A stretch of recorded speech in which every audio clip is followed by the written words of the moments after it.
అందరికీ నమస్కారాలు. ఈరోజు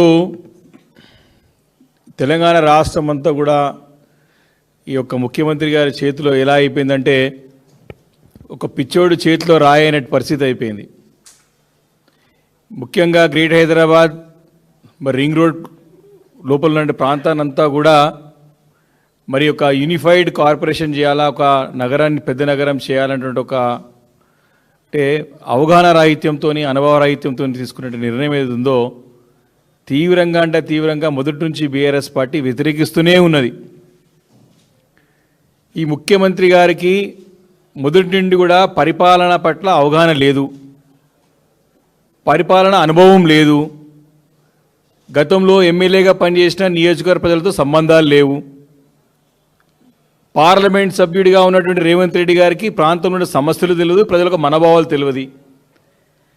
తెలిసినదల్లా ఒకటే, మొదటి నుండి కూడా ఏ రకంగా దొడ్డిదారిన అధికారం చేజిక్కించుకోవాలా, ఆ తద్వారా అధికారంతో ఏ రకంగా డబ్బులు మూటలు కట్టుకోవాలా, ఇదొక్కటే దురాలోచన తప్ప ప్రజల మనోభావాలు, ప్రజల యొక్క అవసరాలు, భవిష్యత్ తరాల వారికి ఏం కావాలనేది ఎప్పుడు కూడా వీరికి ఆలోచన లేదు.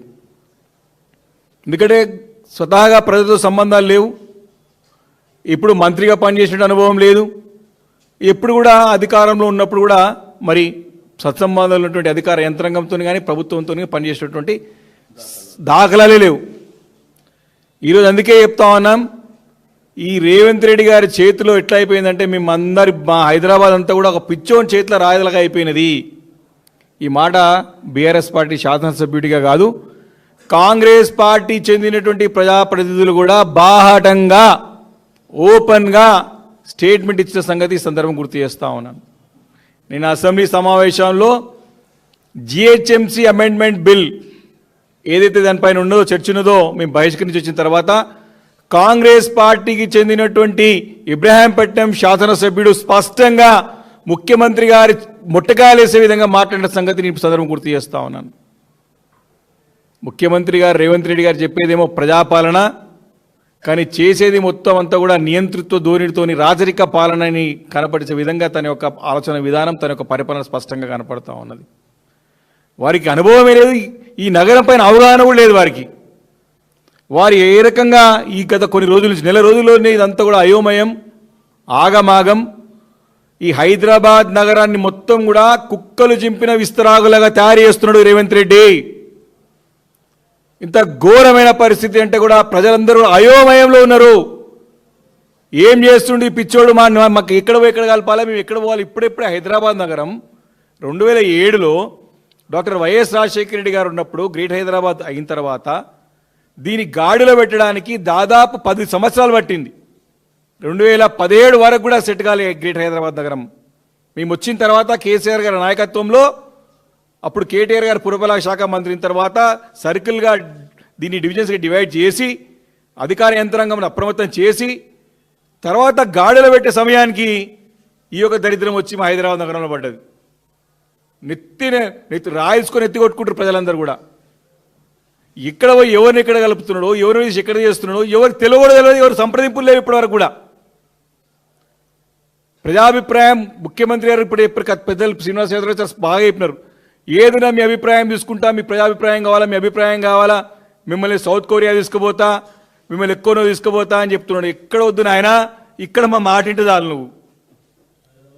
నువ్వు ఏడో కొరియా తీసుకుపోయి మాకేం ఘనకారం చేసే అవసరం లేదు నాయన. రేవంత్ రెడ్డి గారు, మా కొంపలు ముంచకు, మా హైదరాబాద్ ప్రజలందరూ కూడా ఏడుస్తున్నారు, నీకు బాధ ఉండొచ్చు ఏ ఎమ్మెల్యే గెలవలేదని చెప్పేసి, నీకు ఉండొచ్చు ఇక్కడ ముఖ్యమంత్రిగా హైదరాబాద్ నగర ప్రజలు గుర్తిస్తలేరని చెప్పేసి. కానీ నీ పాపం తీసుకొచ్చి మా పైన జుట్టకు, హైదరాబాద్ నగర ప్రజలు జుట్టకు, నువ్వు ఏదున్నా నీ సొంత పార్టీ నాయకులను అడుగు నాయన, మమ్మల్ని కాదు. తర్వాత సంగతి అసెంబ్లీలోనే మాట్లాడు. పోయి మా ఇంకో దరిద్రానికి పురపాలక శాఖ నీ దగ్గరనే పెట్టుకున్నావు, ఎవరికని ఇవ్వకపోతేవి. ఎంత దౌర్భాగ్యమైన పరిస్థితి అంటే గ్రేట్ హైదరాబాద్లో, ఇంత దిగేర పరిస్థితి అంటే హైదరాబాద్లో మొన్నటి వరకు కూడా, ఇప్పుడు కూడా నేలెట్టే లెక్క, గ్రేట్ హైదరాబాద్ నగరానికి చెందినటువంటి వ్యక్తి మంత్రి లేడు 2 సంవత్సరాల వరకు కూడా. నువ్వే అంటున్నావు సగం జనాభా రింగ్ రోడ్లో పడినాయి హైదరాబాద్ నగర్ అనుకుందని చెప్పేసి. ఒక్కడంటే ఒక మంత్రి ఉండాలి కదా. అజరుద్దీన్ కూడా ఎందుకు పెట్టారు మంత్రి? జూబిలీ సెలక్షన్స్ అందరూ అడుగుతారు కాబట్టి నువ్వు మొన్న ఇచ్చినావు. మీ మేయర్ని డిప్యూటీ మేయర్ని పిలుచుకొని మాట్లాడాలి కదా రేవంత్ రెడ్డి గారు. మీరు మీ కౌన్సిల్ ఓపెన్గా మీ కార్పొరేటర్లు, మీ మేయరు, మీ డిప్యూటీ మేయరు, మీ ప్రజాప్రతినిధులు, మీ ఎంపీలు, మీ ఎమ్మెల్సీలు నెత్తి కొట్టుకుంటారు అడుగుతుంటే నీతో ముంగడు అంటలేరు, మాతో వచ్చి నెత్తి కొట్టుకుంటారు. ఏం చేయాలన్నా ఏం చేయాలి? ఊక జూలియస్ ప్యాలెస్లో కూర్చుంటున్నాడు, కలవడు పాడలేదు. 11 తర్వాత 11 లోపల లెక్కలు, 11 తర్వాత అని ఇక మీ ఢిల్లీకి మూటలు, పొద్దున లెక్కలు, మధ్యాహ్నం మూటలు పోసుడు, పొద్దున అంతా 11 వరకు ఇన్కమింగ్, 11 తర్వాత ఈవినింగ్ వరకు అవుట్ గోయింగ్, సాయంత్రం ఎంత మిగిలిందో కౌంటింగ్. ఇది రేవంత్ రెడ్డి గారి పరిస్థితి ఈరోజు స్పష్టంగా కనపడుతున్నది. ఈరోజు చూసినట్టయితే నోటిఫికేషన్ 27 మున్సిపాలిటీలను విలీనం చేస్తూ నోటిఫికేషన్ ఎప్పుడు ఇచ్చినాడు? 21 నవంబర్కి ఇచ్చినాడు, మెమో ఇచ్చినాడు గవర్నమెంట్ నుంచి కూడా. దీన్ని జిహెచ్ఎంసీకి పంపుతూ దీనిపై స్టడీ చేసి రిపోర్ట్ పంపించమని చెప్పి ప్రభుత్వం నుంచి మెమో వస్తే 21 నవంబర్ 2025 మొన్న వచ్చింది. అది బయటికి మెమో 2023కి వచ్చింది మా చేతికి. ఆ రోజే ఖండించడం, ఇది తప్పు చేస్తున్నారు మీరు అని చెప్పి. 25న కౌన్సిల్ అయితే దాంట్లో చర్చనే జరగలేదు. నవంబర్ 21 తారీఖున నోటిఫికేషన్ వస్తే విలీనం చేస్తూ దీనిపైన స్టడీ చేసి సమగ్రంగా దీనిపైన మొత్తం కూడా స్టడీ చేసి రిపోర్ట్ సబ్మిట్ చేయమని చెప్పి జిహెచ్ఎంసీకి ఇస్తే దాని రిపోర్ట్ ఏమైందో పడలేదు. 3వ తారీఖు నోటిఫికేషన్ ఇచ్చేసిండు విలీనం చేస్తూ. మళ్ళీ డిసెంబర్ 8 తారీఖున డిలిమిటేషన్ 300 వార్డులు చేయాలని చెప్పేసి మళ్ళీ మేము జిహెచ్ఎంసీకి పంపిస్తే 9వ తారీఖున ప్రిలిమినరీ నోటిఫికేషన్. మొత్తం బగ్గుమన్నారు అన్ని పార్టీల నాయకులు. ఏం చేస్తున్నారో తెలియలేదు, ఖబర్ లేకుండా దొంగ చాటున నిన్న చెప్తున్నాడు, నాకు సీక్రెట్ ఎందుకు, మేము సీక్రెట్ పెట్టుకొని ఏం చేస్తాం, ఏదో ఓపెన్ చేసుకుని దొంగలాగా నువ్వు మరి చెన్నారెడ్డి మానవరుల అధికారులను పెట్టుకొని ఎందుకు చేసినావు? మరి ప్రజలకి ప్రజాప్రతినిధి తెలియాలి కదా. గొడవ చేస్తే 15వ తారీఖు మీటింగ్ పెట్టిండు, అంత అయిన తర్వాత కౌన్సిల్ మీటింగ్. దాంట్లో తీసుకుంది ఒక్కటి పరిగణలో తీసుకోలేదు. డిసెంబర్ 20వ తారీఖున ఫైనల్ నోటిఫికేషన్ ఇచ్చేసిండు. నిన్న దొంగ చాటున బిల్లు పెట్టేసుకున్నాడు అసెంబ్లీలో. చర్చ లేదు. నిన్న ఎంఐఎం వాళ్ళు కూడా దీన్ని సెలెక్ట్ కమిటీకి పంపించమని చెప్పి అడ్వైజ్ ఇచ్చినారు, దానికంటే స్పందన లేదు. దీనిపైన పూర్తిగా తప్పకుండా దీనిపైన న్యాయ పోరాటం చేస్తాం. శ్రీధర్ బాబు గారు దీన్ని మేము ఆలోచన చేస్తాం, మీ అభిప్రాయం తీసుకుంటే 3 ఏళ్ళ 4 ఏళ్ళని ఎవడా నువ్వు 3-4 చేస్తానికి? ఆల్రెడీ హైదరాబాద్ ఉంది, మన సికింద్రాబాద్ ఉన్నది, చుట్టుపక్కల ఉన్నటువంటి శివారు ప్రాంతాల్లో 9-12 మున్సిపాలిటీస్ ఉన్నాయి. అరే కొన్ని గ్రామాలు ఉన్నాయి, గ్రామీణ వాతావరణంలో తీసుకొచ్చి కార్పొరేషన్ చేస్తా అంటాడు ఈయన. ప్రజలని ఇబ్బంది, ప్రజలకి అందరూ కూడా ఇది ఒక శిక్ష, పెద్ద శిక్షణ అయిపోతుండే రేవంత్ రెడ్డి సర్కార్. పెద్ద ఎత్తున దీనిపైన పోరాటాలు ఉద్యమాలు తప్పవు. ఈ యొక్క గుణపాఠం రేవంత్ రెడ్డికి తప్పదు. పోలీస్ స్టేషన్ ఇది కూడా పోలీస్ కమిషనరేట్ కూడా కమిషనరేట్ చేస్తే పోలీస్ కమిషనరేట్ చేస్తా అంటాడు. అరే పోలీసు వాళ్ళు కూడా తెత్తి కొట్టుకుంటున్నారు, ఏమో ఈడక్కడ పిచ్చోడు దొరికింది సార్ మాకు అని చెప్పేసి. వాళ్ళు కూడా ఏమైనా తెలుసా మీకు? అరే క్యా కరు సాబ్, క్యా కుచ్ కి కరే, పూరే జూబ్లీస్ पैलेस में बैठ के पूरा कर रहे. ఎవరు తెలియదు. ఒక ఐఏఎస్ ఆఫీసర్ని అడిగినాం, ఏందా ఇదంతా ఏం చేస్తున్నారు మీరు అంతే? సార్ ఏదున్నా సీఎం ఆఫీస్కి వెళ్ళి వస్తుంది సార్ అని చెప్తున్నాడు. ఆయన తెలిస్తేనే బాగుండు కదా.